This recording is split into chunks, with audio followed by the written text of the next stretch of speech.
to be honest with you. The Gulf Coast Classic was a little bit closer than what I anticipated. I'll say this for sure. There's some things that got to be corrected on both sides for both teams that played in this game. I mean, Jackson State got out on them boys early, and I'm just like, God, no, what in the heck is going on over there? I mean, Coach Maynard, really? I mean, what y'all got popping over there in Norman, Alabama? What's going on over there up there on the hill? Y'all got to talk to Coach, because I got some things I got to get off my chest, because this boy, oh my Lord, what in the man, 38-10 at halftime? Jesus Christ. Yeah, we're going to go ahead and we're going to talk about this thing right after this.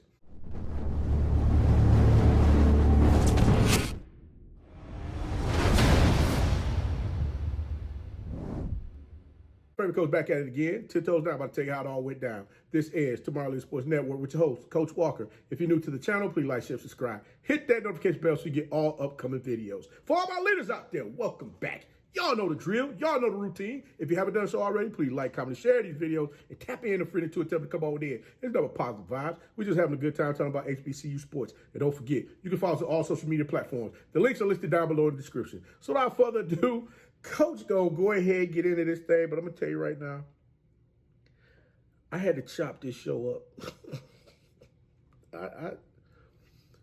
There are some things that I said that I'm going to say in this show here. I got to chop this show up. And the part that's chopped up, I got to put that somewhere else. That's going to be on in the membership group over there. That's going to go over there. Listen, I don't know what's going on at Alabama A&M right now as far as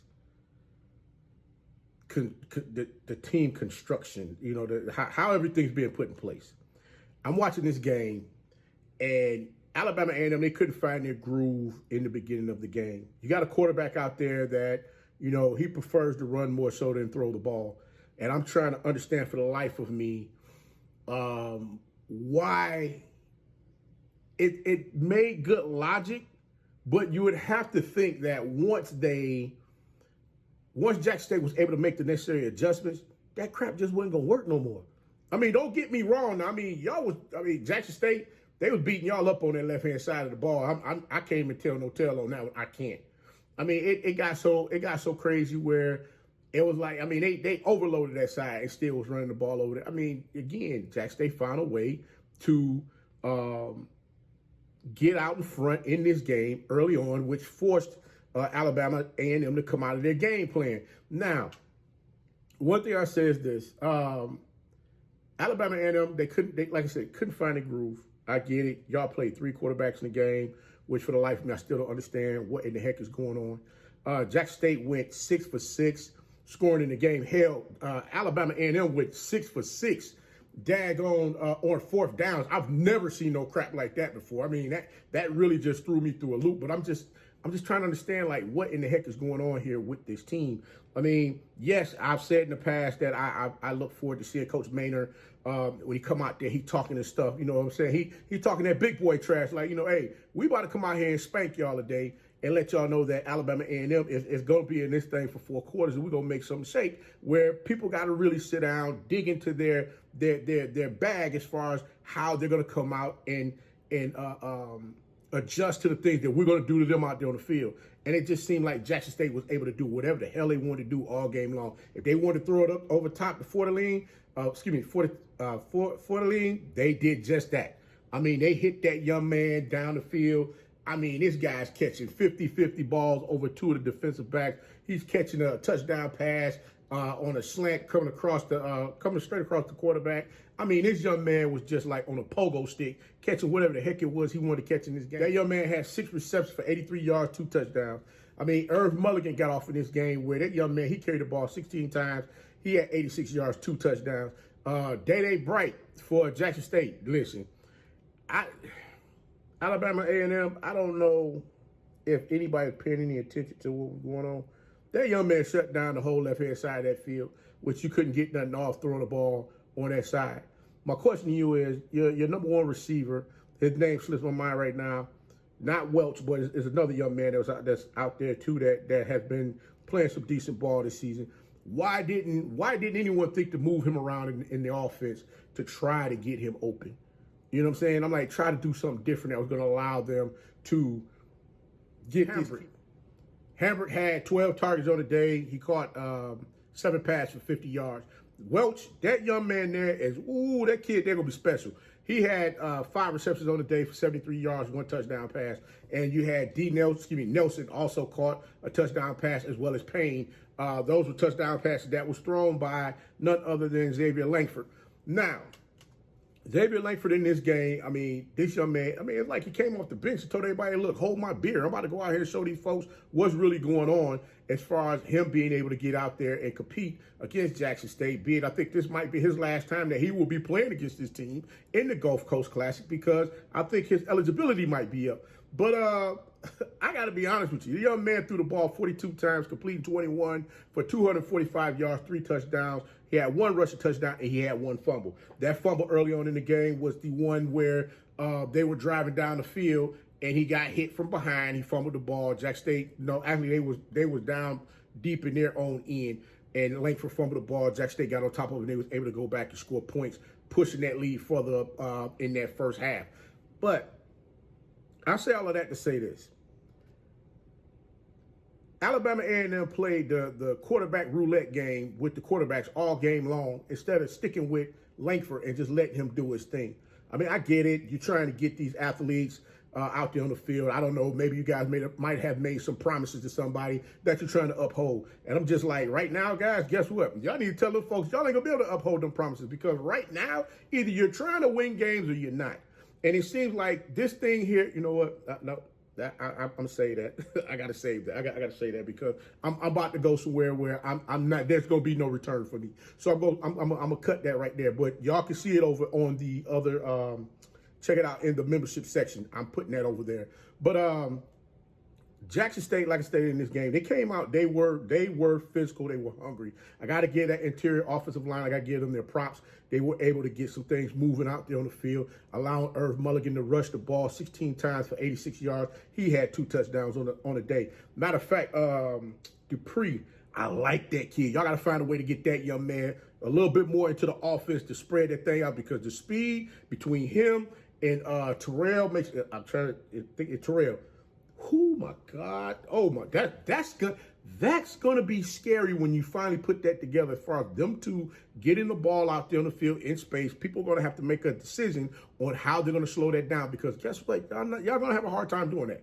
Because those 2 young men, they're so damn fast, it's out of this world. And I still don't understand why in the world the Alabama A&M kicked the ball to Terrell out there on the field, knowing daggone well this boy gonna get that thing, gonna take it back up the field, giving Jack State good field position, in which that's something that he did. And what did they do? Go down the field, put more points up on the board. I'm just sitting there like, what in the hell is going on? I mean, it got so bad when I saw the score 28-3.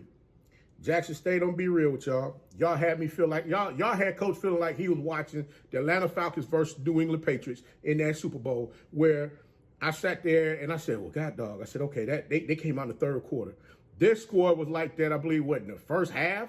It was 28-3. And I said, oh, Lord, Jesus Christ. Y'all let Langford go down the field. He got the team. They put 3 points on the board. Come back down the field again. Put 7 points up on the board. So, okay, now it's 28-10. So, here we go. But I got to give Jack State props. They continued to keep scoring. They didn't take their foot off the gas. Now, in the second half of this game, I got questions I got to ask, because I'm trying to figure out who decided to start making some changes as far as what we was going to do on offense. Guys, if y'all out there, listen, y'all know daggone well y'all got to keep y'all foot on them folks' neck when y'all playing against them. A lead, listen, leads in games are no longer leads anymore. People used to think that crap playing in the NBA with Steph Curry out there. You thought you had a 20-point lead and this joker get hot and start just draining threes all over the place. You was up by 20, now you down by 10. I'm like, guys, think about it. Don't get complacent in these games and all of a sudden now you want to start backing off and taking your foot off the gas. Because you know what? I'm going to be real with you. When I saw, 35-10 at the half, I sent some messages out to some folks, and y'all ask around if you want to, because I'm sure they ain't going to lie and say, well, Coach didn't say that. Yeah, Coach did. I honestly said, hey, you know what? Jackson State put up 50 on Alabama A&M this here weekend. This here freaking weekend, you better believe if it's 50, Coach Maynard will go ahead and start getting ready to clean out his desk. If it's 60, guess what? Ain't no need in going in there to clean out your desk, because by the time he get back, the boss gonna be sitting outside the door. Look. I don't know what's going on with this quarterback, this supposed quarterback battle. Langford is your starter. I'm going to say it one more time. Langford is your freaking starter. I don't understand what's going on with this. This young man came in there and helped your team put up, 38 points in the game, got them within 7 to possibly tie the game up. I'm giving the young man his props, because the young man came out there, he balled his behind off. Sometimes you got to look at things for what they are. Jackson State, I'm going to tell you, listen, don't get up big no more in these games thinking y'all it's over with. Don't do it, because you know what? It's a few athletes out there who their pride is on the line. They got other things that they're looking to do too with their futures, and guess what? They ain't trying to walk off that field without somebody saying, you know what, Dag, them boys got out there, they played a daggone good game. Dag, you know what? I could possibly use this young man out here, because even though they were down, they didn't give up. They kept fighting. And all that's doing is building on momentum for the next time, possibly when they have to see you again. So you want to make sure you go ahead and put your foot in their back and get it over with the first time, because Lord knows you don't want to see them twice.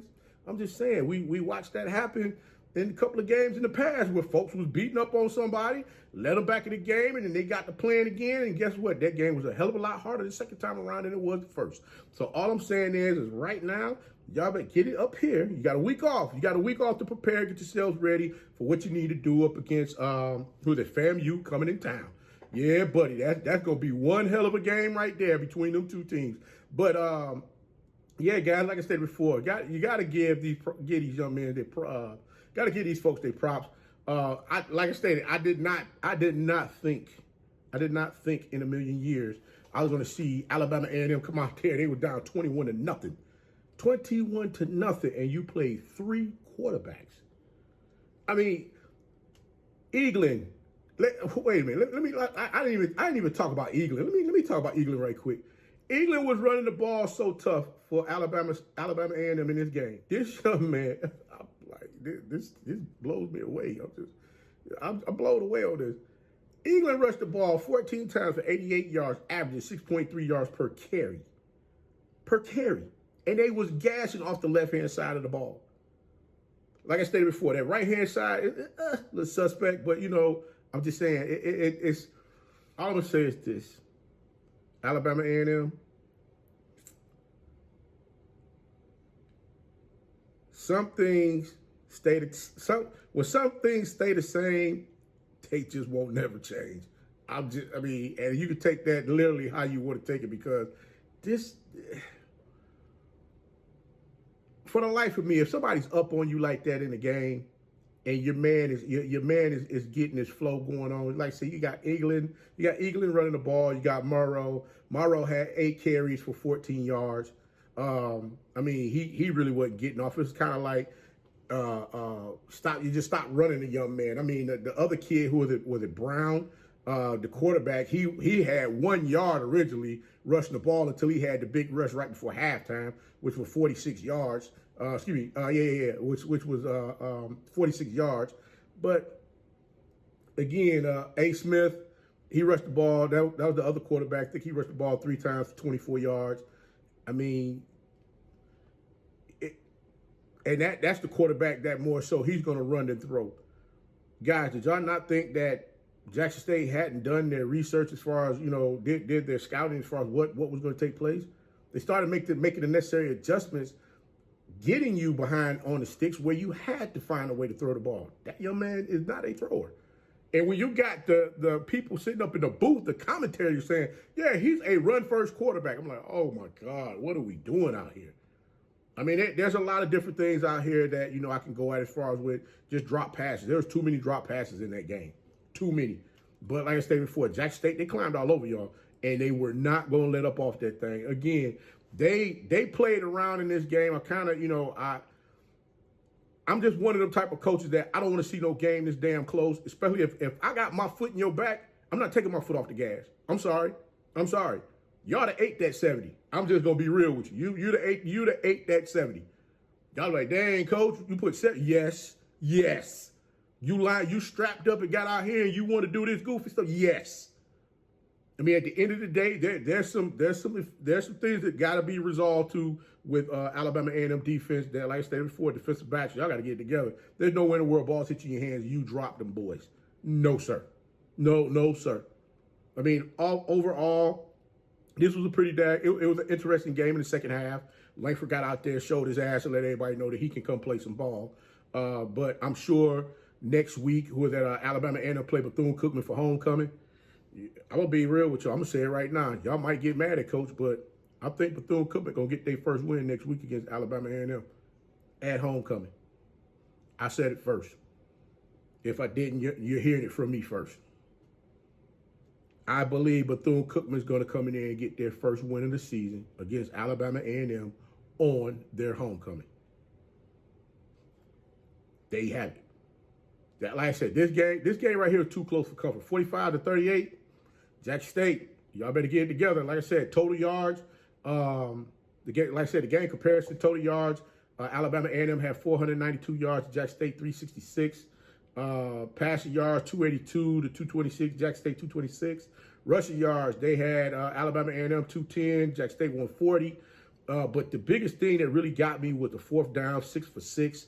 And not only that, but the third downs for Alabama A&M, 6 for 17. I mean, them young men, like I said, they was gambling. And y'all should already knew when Jackson State went for it on fourth down, and I believe they scored a touchdown. They got the first down and then scored a touchdown off that fourth down. Y'all know damn well Coach Maynard was coming back with a fake punt sooner or later. He wasn't laying down taking that one, boy. He was not going to lay down and take that one at all. Y'all knew that was coming at some point in time. But, guys, you know what? Again, Alabama A&M, if Alabama A&M would have had maybe another 3 to 5 minutes left and their offense was not one of those that that would take 4 to 5 minutes to put a drive together, go down the field, this would have been an issue. Because keep in mind, they held on to the ball 40 minutes. They held on, time of possession was 40-04 to 1956. That's crazy. Penalties, y'all's the same. Y'all 7 for 50 for Alabama A&M, 6 for 50 for Jackson State. Like I said, all in all, this was a pretty daggone crazy game. A tale of two halves. Jackson State jumped out on Alabama A&M, was it 38-10 at the half, and Alabama A&M came back and said, you know what, screw this, we ain't going out like this. They came back and put up 28 points in the second half to make this thing something that had a lot of folks biting their nails trying to figure out what was going on. So I don't know if Jackson State had some people in the game that they was trying to get some burn or whatever. Hey, go ahead and push the 50. Hey, go ahead and serve up that 50 piece. Then you can go ahead and do that kind of stuff. That way you're bringing them in, a little here, a little there, and you're not, losing the continuity of what's going on out there on the offense or the defensive side of the ball. But all in all, Jackson State was able to get the win in the game. They go 2-0 in division play. Jackson State is off next week. Alabama A&M, they play Bethune-Cookman, who right now is 0-5. And as I stated earlier, I do believe Bethune-Cookman is going to beat Alabama A&M for their first win of the season. I'm sorry I said it, because there's too much controversy going on with Alabama A&M and that damn offense. That is crazy. I like I said, I've never seen nothing like this before in my life. But Coach gonna go ahead and get up on out this thing, because I know I done held y'all long enough. I know y'all like, Coach, what all did you cut out of this thing? Because you're gonna have to see it. But Coach gonna go ahead and get up on out this thing. But until next time, be the one and lead.